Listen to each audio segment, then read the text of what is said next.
Hey guys, just before the podcast gets started, don't forget to subscribe and turn on your notifications so you never miss an upload.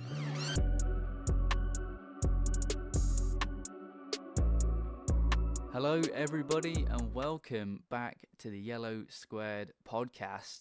My name is Ned and I'm of course joined by my brother James. Good morning James. Welcome back to the podcast. How are you doing? Good morning, mate. Yeah, I'm very well. Another good performance from us yesterday, and Yes. it's good to get on a call and chat it through with you, mate. Yeah, I'm well. You doing all right? Yes, yeah, I'm doing really well. Another good performance yesterday, and I think we can finally say we are properly, on the up. One defeat in 10, and we're halfway through that sort of horror run of fixtures, and we've got 7 points from the 4 games, so we're doing well. We will swiftly get into guess the player. So, James, are you Mm. ready? Are you ready? Yeah, I'm ready. Come on, mate. Let's have this one. Okie dokie. So, I presume now all viewers will know the rules. James has 3 guesses from 3 clues to guess the player.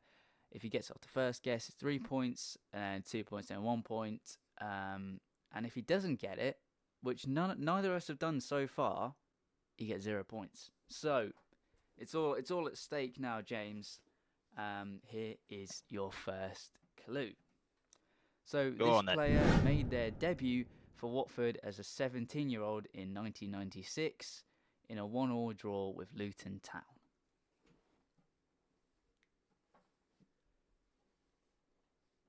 Okay. 1996, 17 years old. Okay, so that makes them what's that? 19. Are you making me do maths on camera? There you go. That's what I thought would 1989, catch you out. 79. 17 years old, 1996. Yeah. Um, or against Luton though. Mm. I've got a couple of names in mind. Uh, and 1996. Whether that was the 96, 97 season or 95, 96 season, I don't know. I can think of a couple of 17-year-olds that we had in that era, and I'm going to plug for one of them, and I'm going to guess David Connolly. Ooh. Oh, I felt like that was close. You're on the right lines. You're on the right lines with that, but Oh, close, okay. but no cigar. So we will pick that up in a little while for clue number 2. I'm not gonna lie, James. I thought you might get it off that clue. I think I've been Well, quite generous with that one. yeah, well, I have another name in the back of my mind, but I wasn't sure whether or not to go for it. So yeah, hopefully we can get it on guess two. Hopefully for you, but hopefully not for me, because I Yeah, need to make up some ground. It's 5-4 to you currently, so I'm yeah. hoping for a stinky performance from you, and then I can capitalise on that No. next week. All right, so James, Southampton at home. How are you feeling before the match? Do you know what? I was actually really looking forward to the game for the first time in a while. It's felt nice over the last couple of weeks to feel like that the team is playing a certain way. They feel confident, and the results against Hull and Norwich, the 70 minutes against Norwich, sort of proved that they've got a way that they want to play. They're committed to it, and it looks pretty good, you know. So Mm. whilst I knew Southampton were going to be a very tough team to come up and play against, I at least felt confident that we would probably turn up and give a good performance and show what we can do. So I was nervous, but I wasn't particularly scared of it, and I was looking forward to the game. Mm. Yeah, I think you've kind of hit the nail on the head in terms of the current form and the way we're playing currently. I feel like I'm a little bit more cynical, to be honest, at the moment. I still feel like there's every chance that the wheels could fall off at any given moment.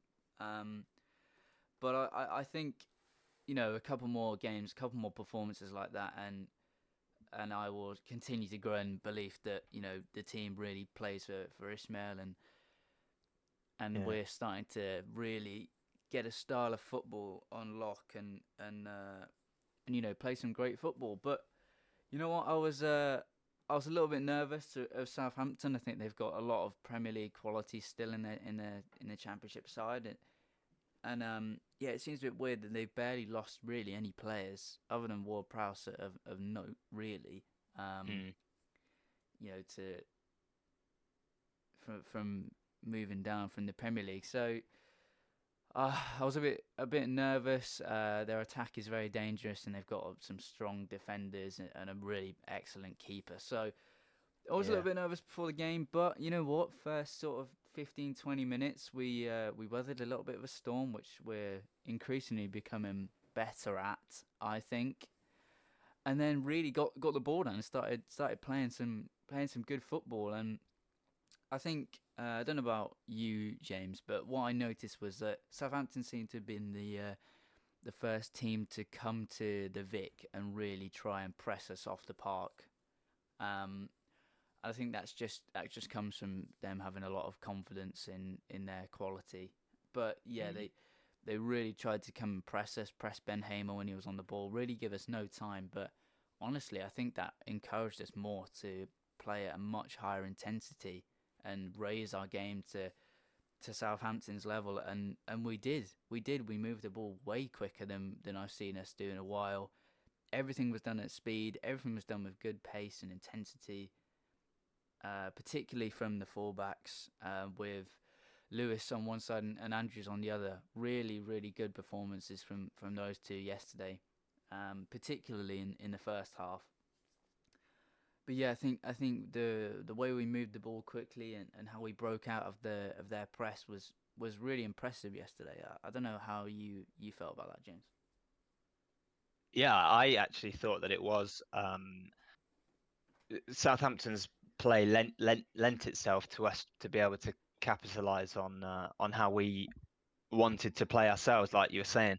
Um, I thought the first sort of 15, 20 minutes, I was really interested to see how the two sides would set up. And it was very clear, obviously, that Southampton were going to be extremely high um, and lots of passing. But I thought that we were very good dropping back. I thought we were good defensively, um, nice and disciplined, and we were doubling up on certain players. And then, as you were saying, Kayembe and Kone and Sierralta to an extent as well, they were winning the ball, and they were able to travel forward because Southampton was so high. We were able to sort of get in behind their midfield a little bit, and quite often their defence was exposed, and we were able to counter really, really quickly through Kayembe and Kone driving forward. And I think that was the theme really of yesterday, is that those two, we spoke about them last week, is how important that midfield is. Mm, But those two uh, are becoming so key in being able to take the pressure off our defence and drag the game forward and drag the ball forward up the pitch. Um, and it was clear that our plan was to soak up the pressure, nick the ball, and then counter quickly. mm, And I thought we did that really well. Lewis and Sema were linking up nicely in the early part of the first half, and so did Andrews and Aspria to an extent. The Andrews and Aspria one is a bit more intricate than I would say Sema and Lewis. Sema and Lewis seems to be much more direct, overlapping, yeah.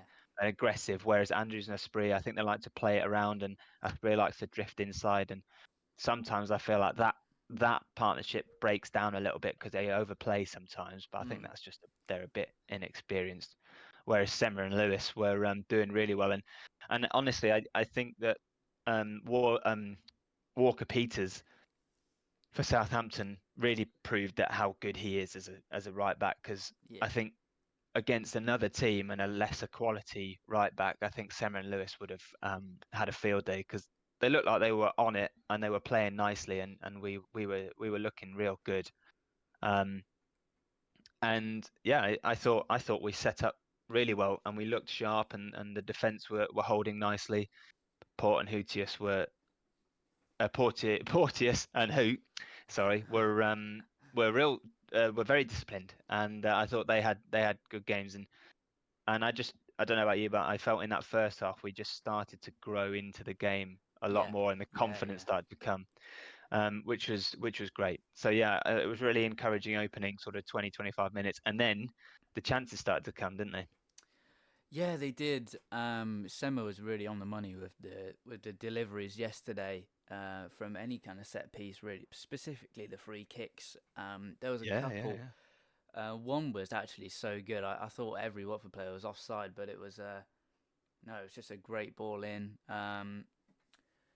Yeah, I think on another day, Ryovic gets maybe one or two in the first half. Sema had that chance, didn't he, where he was through on goal and sort of hits it straight at Basuni, but it's a good save. And yeah. I Sherlock had found that that one header. really. I was surprised by that one. I was expecting Sema to sort of lift it to Bazunu's left and put it into that sort of far corner, and he Mm, almost went for power to try and blast it past him, which I don't know. It felt like the wrong finish to me, if I yeah, can be honest. But yeah.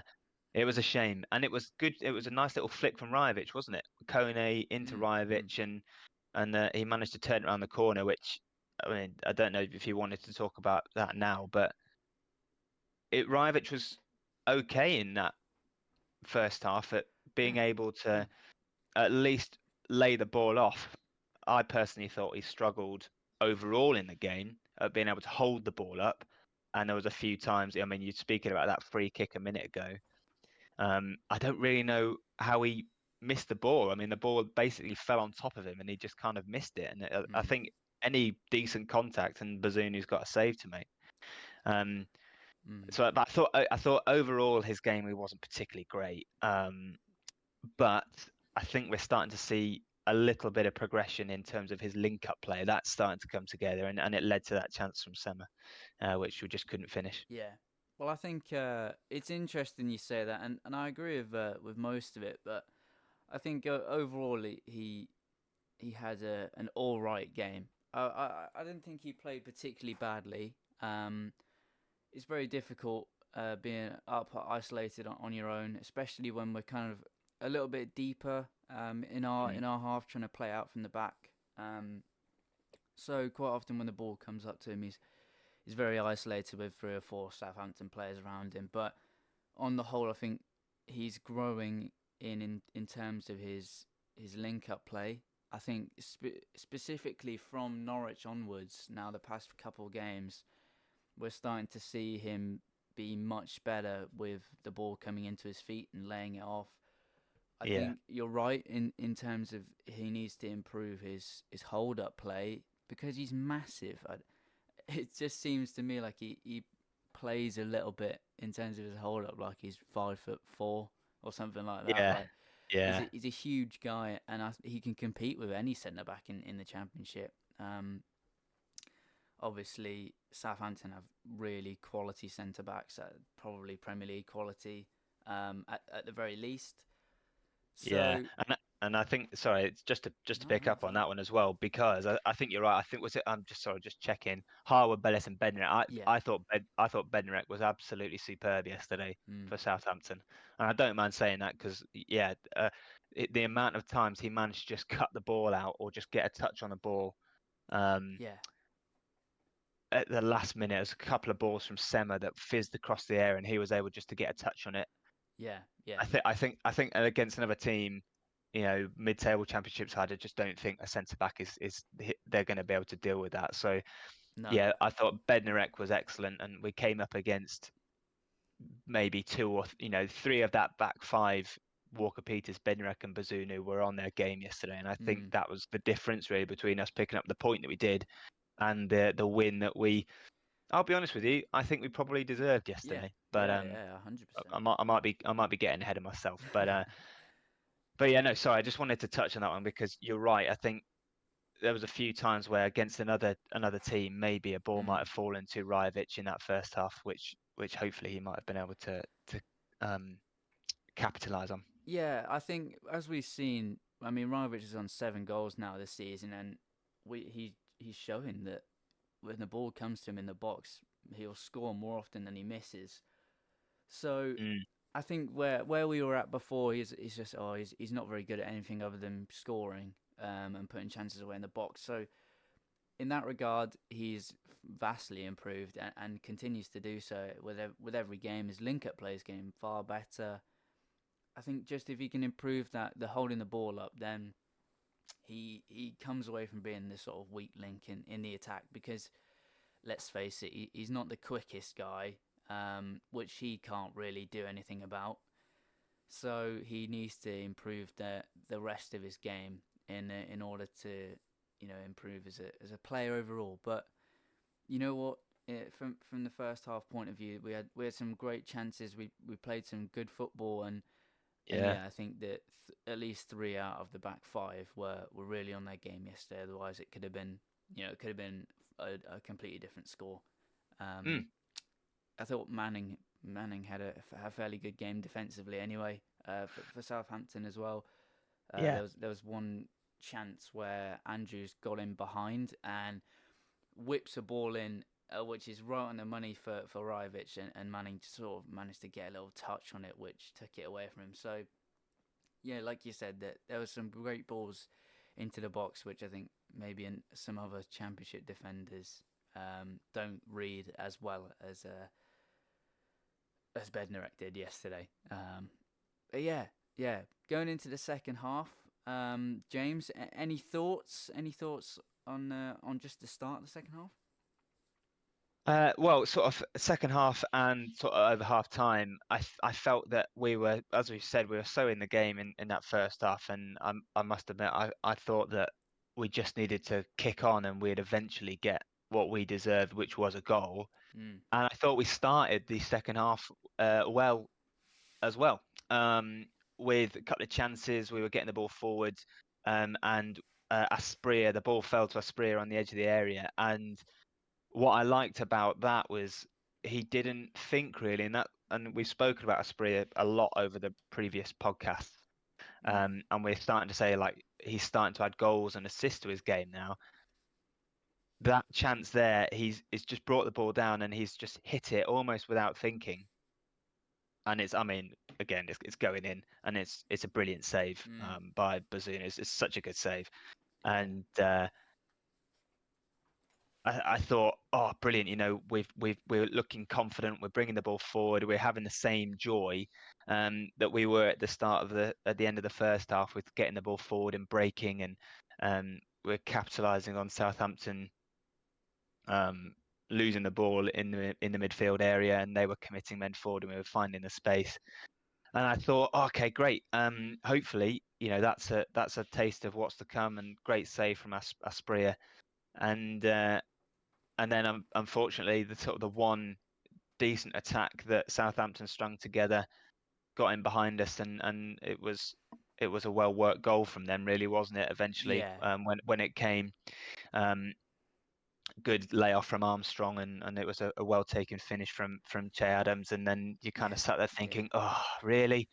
Because I felt like we were in the game, and yeah, we just needed something to fall to us. Um, which, well, I mean, it did at the end, but yeah, so a bit deflating, but I suppose, and we might touch on this sort of at the end after we've summarised the game, really. But I felt we were still in the game, and I had belief in the team that we might at least go and create a chance, or maybe a chance or two, yeah, for sure. um, because of how we've been playing recently, and what we've seen so far this season about the team sort of not giving up and sticking together. But yeah, 1-0 down, it was a bit deflating. But I think, to be fair and credit to the team, we stuck at it and we kept playing, Mm. and then the changes started to come. And I don't know if you wanted to touch on some of the substitutions, mate, or what your thoughts were on that. Yeah, just before I did that, I just wanted to touch on the Southampton goal. I think Andrews on the whole had a brilliant game. It was just that one moment, wasn't it, where he Yeah, sort of switched off a little bit, and it led to the goal. Um, and I think it shows that teams with that high quality will punish you for that, yeah, and Southampton did. Uh, but yeah, on the whole, I think we did really well defensively to stifle out a lot of chances they had. Um, but yeah, they didn't really create too much in the second half, did they? Fraser seemed to have a little bit of joy out on the left, Yeah. using his experience and whatnot. And I think we could touch on Southampton's time Yes. wasting and Yeah. gamesmanship. I think was really awful towards the about half an hour in the second half, and ultimately it came back to bite them, didn't it? Because there was 8 minutes added on. Um, It did, and I think you're right. It's a good time to do it, and maybe it's a good time to get a couple of things out of the way, namely Southampton's gamesmanship and time wasting, and also more refereeing woes. I think, yeah, yeah, um, because it was bad, wasn't it? And it felt, but it felt like coming up against a Premier League team yeah. in the Premier League, didn't it? Mm, With gamesmanship going left, right, and centre, and unfortunately for the referee, he clearly wasn't used to refereeing a a game of kind of like a Premiership style, if that makes sense. yeah, I'm not saying Watford are Premier League quality. That's not what I'm saying. But a Southampton versus a Watford, it's a relatively tight, close game, and Southampton were trying to eke out the win from about 70 minutes, weren't they? Players were going down all over the shop, and throughout the game, to be honest, I thought Southampton were. I thought they were pretty petulant, to be honest. There were some nasty challenges yeah. going in. Really bad. Yeah, And to be honest, I took that as a bit of a compliment that we weren't letting them play and they were getting frustrated. There were some nasty tackles from old Adam Armstrong, particularly. yeah, There was yeah, a yeah, real horrible one on Andrews when he turns him and he just sides him down. yeah. And There's another on Kone as well from what's yeah, that defensive midfielder called? was it Charles or was it Yes, Charles? Charles. Yeah, it was Yeah, Charles. And then there's a couple of other instances. there's plenty of examples of it, wasn't there? Ryan Fraser goes down off. He goes down after Yeah, a little nick from Andrews, and we're starting to get away with the ball, and then the ref pulls it back, and your initial thought is, oh, it's probably a bit of a bad one if your referee's pulling it back, and then he gets up about 10 seconds later and is absolutely fine. So you could tell yeah. you could tell they're experienced, and they've played at a level where you have to just play the referees essentially. Yeah, and the worst one for me was the substitution of Stuart Armstrong Oh yeah, when yeah, yeah, everybody knew what he was doing, and the referee books him for it. Does he book him? yeah. He Yeah, did, yeah, he did, yeah, he did book him. He did book him for it, and then he but carried then on. he allowed him to just carry on. Um, well, which I don't know. I just feel like th- that's no punishment. Yeah, he's If the already guy's going already off anyway. if the guy's already been substituted off, and you know like, oh well, I'll just take the yellow card, whatever. It's there's still no punishment.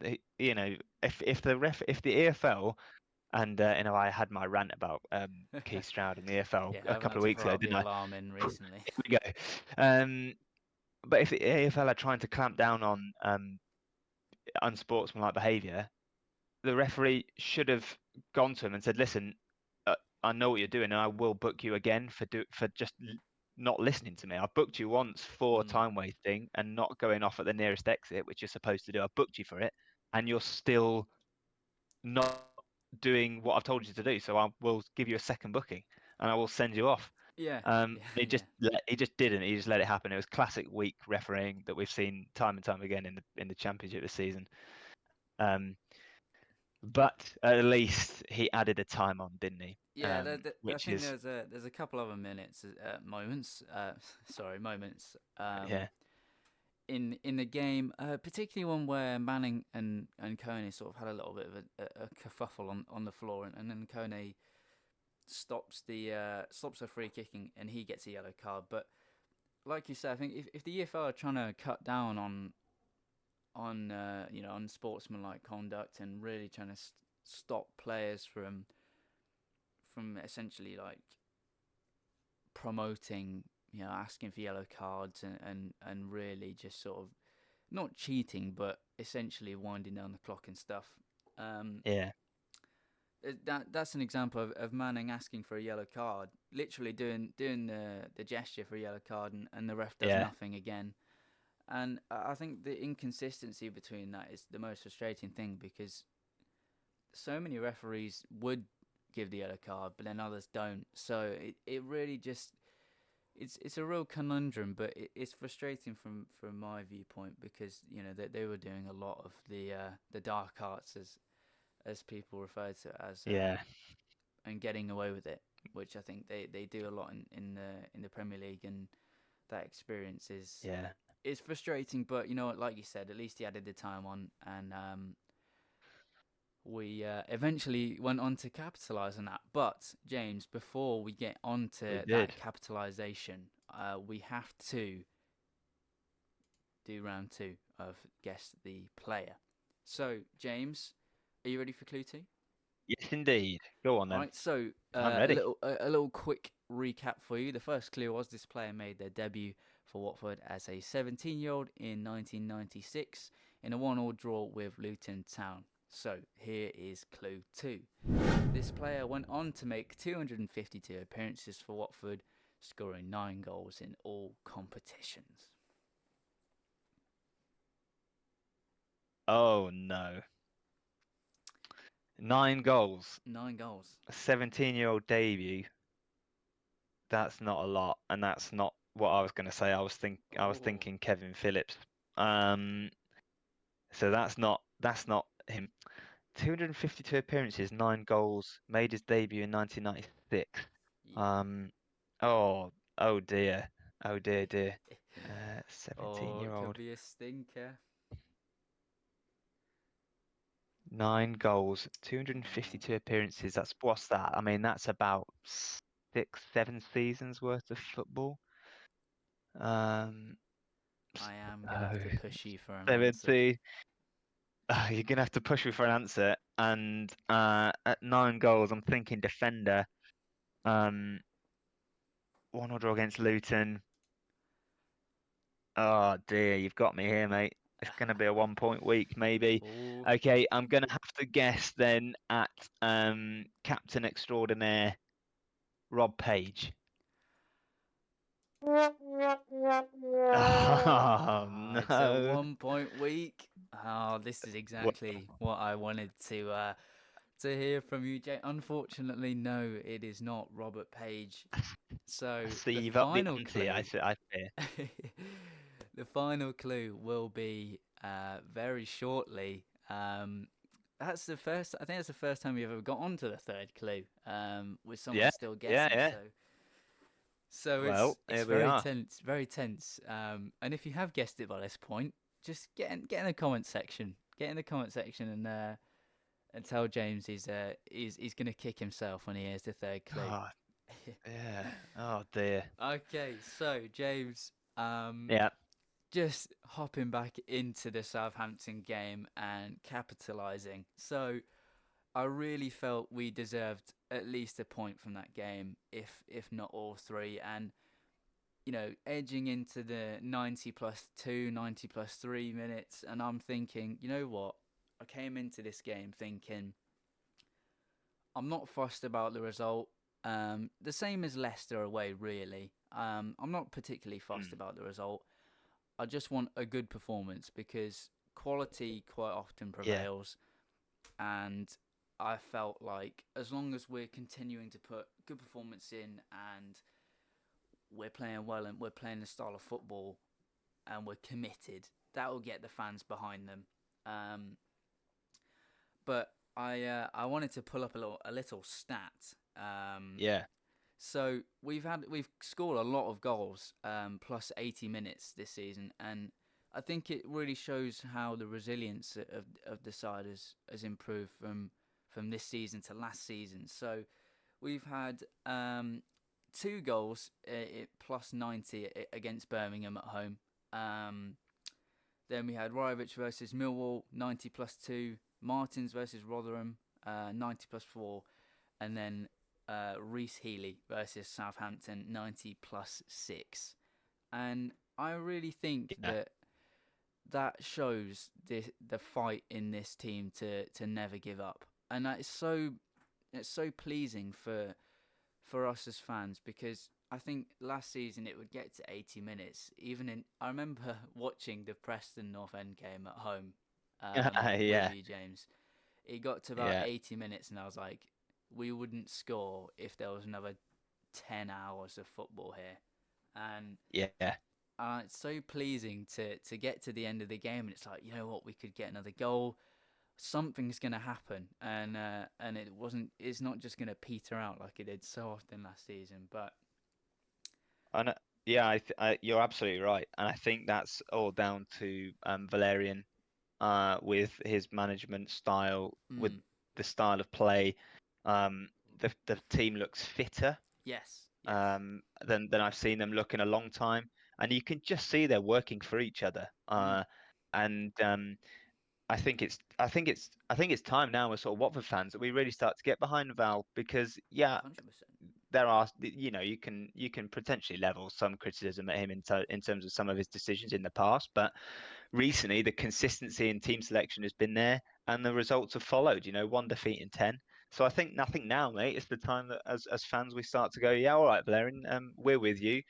We like what you're doing, and the results are starting to show. So let's get behind it, because um, you're right. We're scoring goals late in games because we're working hard, and the team is working together. And I think that's exactly where the equaliser came from yesterday. Yeah, yeah, really working together.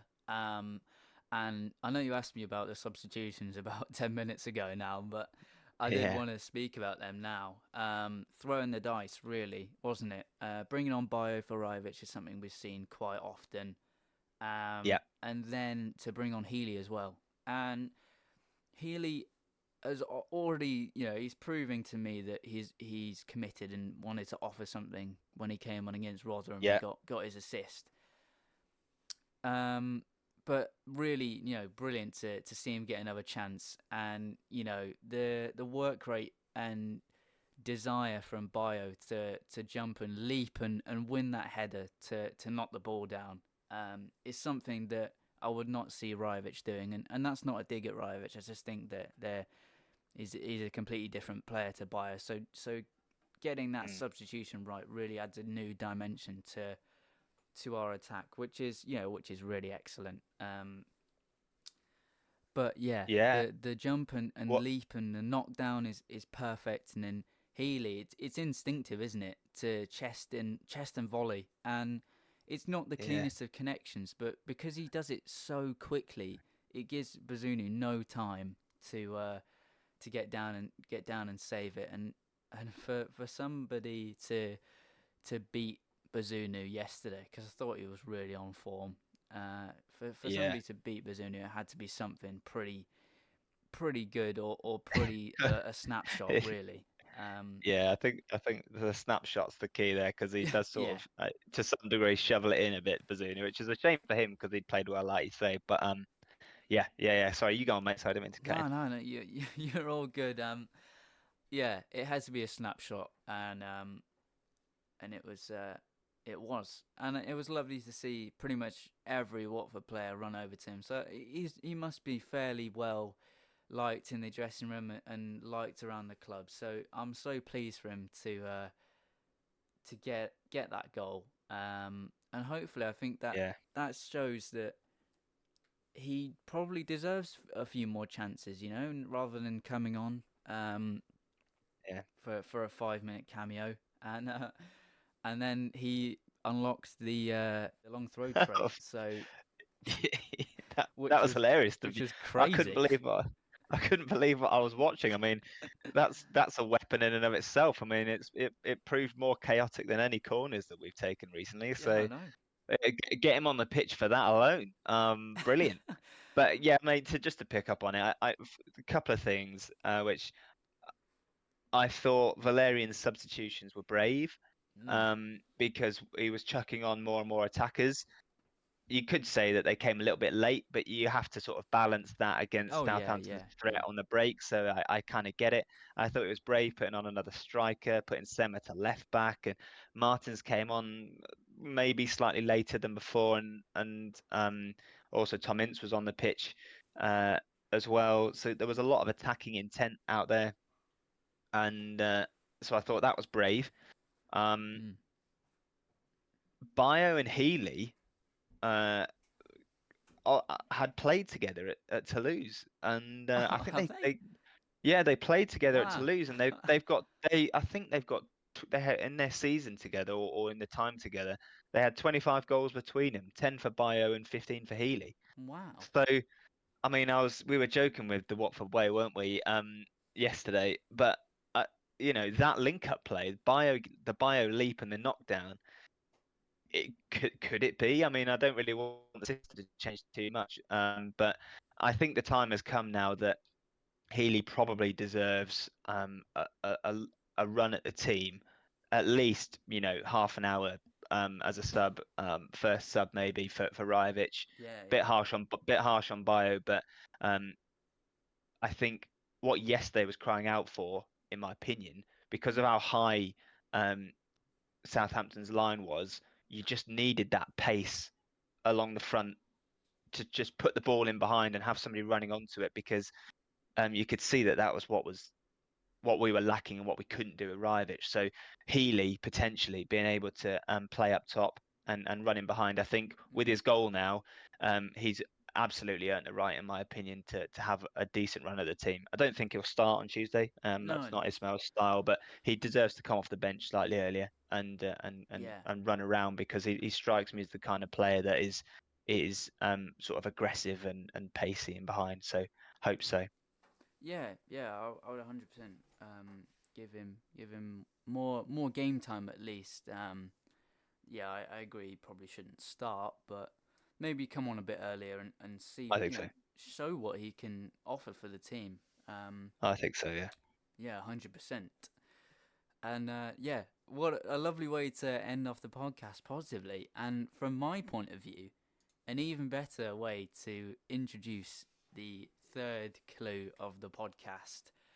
And I'm hoping for your sake, James, you get it off this clue because I was struggling for a third clue because I thought you'd just get it off one and two. Oh, really? So I mean, I feel like you didn't give me much, but oh, I think I gave you plenty enough. I mean, you told me you said they were born in Pamplona. I didn't yeah. have a clue where that was. Oh, well, So James, do you need a little recap of one and no, two?